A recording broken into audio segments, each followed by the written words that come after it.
Hello ninth class. आज हम पढ़ेंगे अपनी ज्योग्राफी की बुक का सेकंड चैप्टर भारत का भौतिक स्वरूप। हमारी बुक का नाम है समकालीन भारत भाग 1।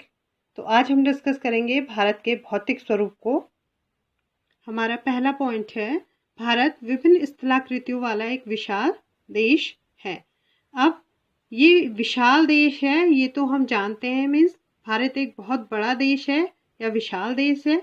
लेकिन जो स्थलाकृतियां हैं उसका क्या मतलब है?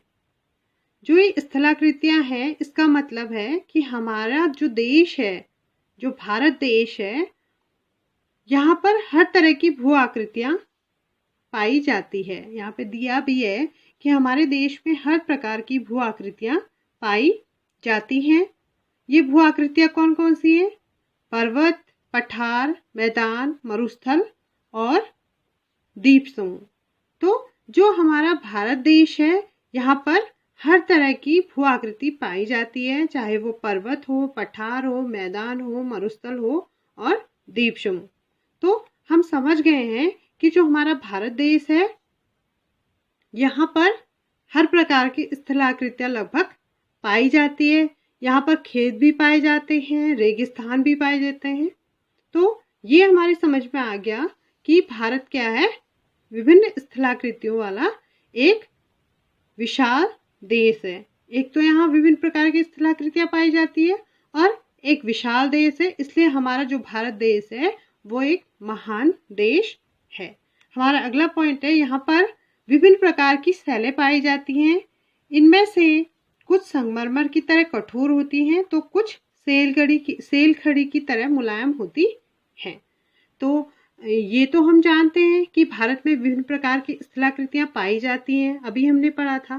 और दूसरी बात जो है, यहाँ पर क्या है, भारत में कई प्रकार की शैलें भी पाई जाती हैं। अब शैलें क्या होती हैं? चट्टानें। यहाँ पर क्या है, विभिन्न प्रकार की शैलें भी पाई जाती हैं। भारत में कई इलाके हैं जहाँ पर क्या है, कठोर चट्टानें पाई जाती हैं, जहाँ पर कठोर शैलें पाई जाती हैं। जैसे और कहीं पर क्या है, मुलायम चट्टानें पाई जाती हैं। तो कई जगह ऐसे, कई इलाके ऐसे हैं जहाँ पर कठोर चट्टानें पाई जाती हैं और कई जगह मुलायम चट्टानें पाई जाती हैं। जैसे हम देखते हैं सेलखड़ी का पत्थर, ये क्या है, मुलायम है और इसका प्रयोग किस लिए किया जाता है? टैल्कम पाउडर बनाने के लिए किया जाता है। सेती है। तो कहने का मतलब यही है कि भारत में कई इलाके हैं जहाँ पर कठोर चट्टानें पाई जाती है और कई जगह मुलायम चट्टानें पाई जाती है। जैसे सेलखड़ी का पत्थर है, इसका प्रयोग किस लिए किया जाता है? टैल्कम पाउडर बनाने के लिए, और अन्य कामों में भी सेलखड़ी के पत्थर का प्रयोग किया जाता है। और जो कठोर चट्टानें हैं उनका उदाहरण है संगमरमर। और संगमरमर का प्रयोग आपको पता ही है कि संगमरमर से ताजमहल बनाया गया था और अन्य कामों में भी संगमरमर का प्रयोग किया जाता है। कुल मिलाकर हम कह सकते हैं कि भारत एक महान देश है जहां पर हर तरह प्रकार की स्थलाकृतियां पाई जाती हैं। लेकिन बहुत सारे देश ऐसे हैं जहां पर सिर्फ पर्वत होंगे। आपने देखा होगा भारत में तो पर्वत भी हैं, पठार भी हैं, मैदान भी हैं, मरुस्थल भी हैं और द्वीप समूह भी हैं। लेकिन कुछ देश ऐसे हैं, कुछ जहाँ पर क्या है, सिर्फ पर्वत होंगे या रेगिस्तान होंगे। तो इन सब का जो मिक्सचर है वो नहीं पाया जाता उन देशों में। लेकिन भारत एक ऐसा देश है जहाँ पर हर प्रकार की जलवायु पाई जाती है। यहाँ पर पर्वत भी हैं, पठार भी हैं, मैदान भी हैं, मरुस्थल भी हैं और द्वीप समूह भी है। तो ये हम समझ गए कि भारत क्या है, विभिन्न स्थलाकृतियों वाला एक विशाल देश है। हमारा अगला पॉइंट है प्लेट, प्रॉपर्टी, भूभाग, भूमि का टुकड़ा या हिस्सा। मीन्स जो प्लेट है उसका मीनिंग क्या है, यहाँ पे हम समझेंगे। प्लेट क्या है? भूमि का टुकड़ा या भूभाग, या हम कहेंगे भूमि का ऊपरी प्रॉपर्टी या भूमि का हिस्सा। तो हम इसे ऐसे समझेंगे कि प्लेट का मतलब यहाँ होता है जो भूमि का टुकड़ा है या जहाँ हम रह रहे हैं, या भूभाग जो ऊपर हमारे जहाँ पर हम रहे हैं, जो हमारी पृथ्वी है उसका ऊपरी, उसकी ऊपरी प्रॉपर्टी, ऊपर का हिस्सा, इसे हम क्या कहेंगे? इसे हम कहते हैं प्लेट्स या प्लेट। ये वाली प्लेट नहीं है, ये प्लेट क्या है, भूमि का टुकड़ा या भूमि का हिस्सा या भूभाग या ऊपरी प्रॉपर्टी।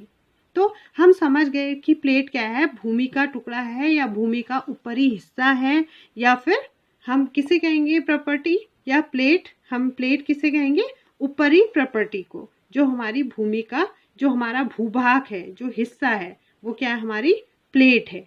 ये हम समझ गए। अब देखिए इसमें अगला पॉइंट है, ऐसा माना जाता है हमारी पृथ्वी की ऊपरी प्रॉपर्टी 7 बड़ी एवं कुछ छोटी प्लेटों से बनी है, जो हमारी भूमि का हिस्सा।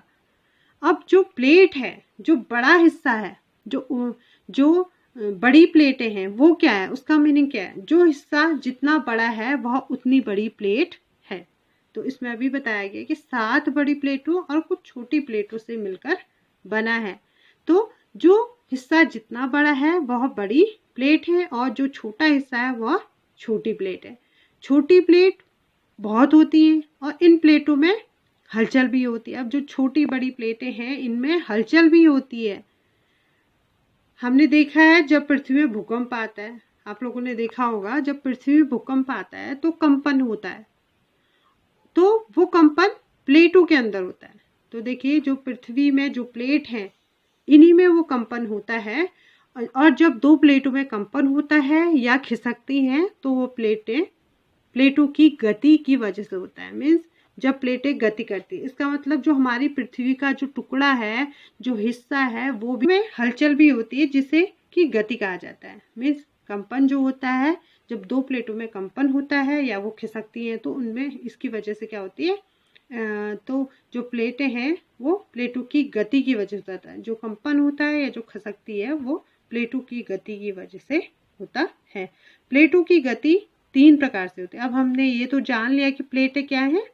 प्लेटें क्या हैं, जो भूमि का टुकड़ा या भूभाग या क्या है, ऊपरी प्रॉपर्टी, ऊपर का हिस्सा, वो क्या है, आपकी प्लेट्स हैं। तो अब जो ये प्लेट्स हैं, इन प्लेटों में भी गति होती है और ये गति कितने प्रकार की होती है, 3 प्रकार से होती है। और इन गतियों के नाम है अभिसारी गति, अपसारी गति और रूपांतर गति। तो ये जो प्लेटों में जो गति होती है वो 3 प्रकार से होती है, अभिसारी गति, अपसारी गति और रूपांतर गति। तो हम समझ गए कि प्लेट्स क्या हैं और प्लेटों में गति कितने प्रकार की होती है। प्लेटों में गति आपकी 3 प्रकार से होती है, अभिसारी गति, अपसारी गति, रूपांतर। अब बात करते हैं अभिसारी गति की। तो अभिसारी गति में प्लेटें एक दूसरे के करीब आती हैं। मीन्स जो अभिसारी गति है इसमें प्लेटें एक दूसरे के करीब आती हैं। मीन्स जो भारी वाली प्लेट है वो अंदर की ओर जाती है और हल्की वाली ऊपर। मीन्स इसमें क्या होता है, इससे क्या होता है, पर्वतों का निर्माण होता है और हिमालय पर्वत का निर्माण भी इसी गति के कारण होता है। इससे पर्वतों का निर्माण होता है। कौन सी गति से, अभिसारी गति से। इसमें क्या होता है, प्लेटें एक दूसरे के करीब आती हैं और जब करीब आती हैं तो जो भारी वाली प्लेट होती है वो अंदर चली जाती है और हल्की वाली ऊपर आ जाती है। तो इससे क्या होता है, पर्वतों का निर्माण होता है। कौन सी गति से, अभिसारी गति से। जो हिमालय पर्वत है उससे उसका निर्माण भी अभिसारी गति के कारण ही होता है। और अगली गति है हमारी अपसारी गति। इससे पहले हमने अभिसारी गति पढ़ी और हमारी सेकंड गति है अपसारी गति।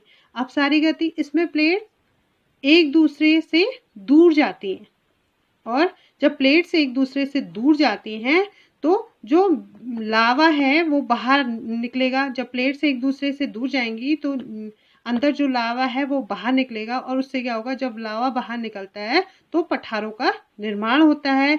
इससे क्या होता है, इससे ज्वालामुखी विस्फोट भी होता है। कौन सी गति से के कारण, अपसारी गति के कारण। प्लेटें एक दूसरे से दूर जाती हैं और अभिसारी गति में एक दूसरे के करीब आती हैं। प्लेटें, एक प्लेट ये है, एक प्लेट ये है, तो ये एक दूसरे के करीब आएंगे। इसमें जो भारी प्लेट होती है वो नीचे जाती है और हल्की प्लेट ऊपर आती है। इससे क्या होता है, पर्वतों का निर्माण होता है। कौन सी गति से, अभिसारी गति से। लेकिन अपसारी गति से क्या होता है, ये इसमें प्लेटें एक दूसरे से दूर जाती है और दूर जाती है तो जो लावा है वो बाहर आता है और इससे क्या होता है, पठारों का निर्माण होता है।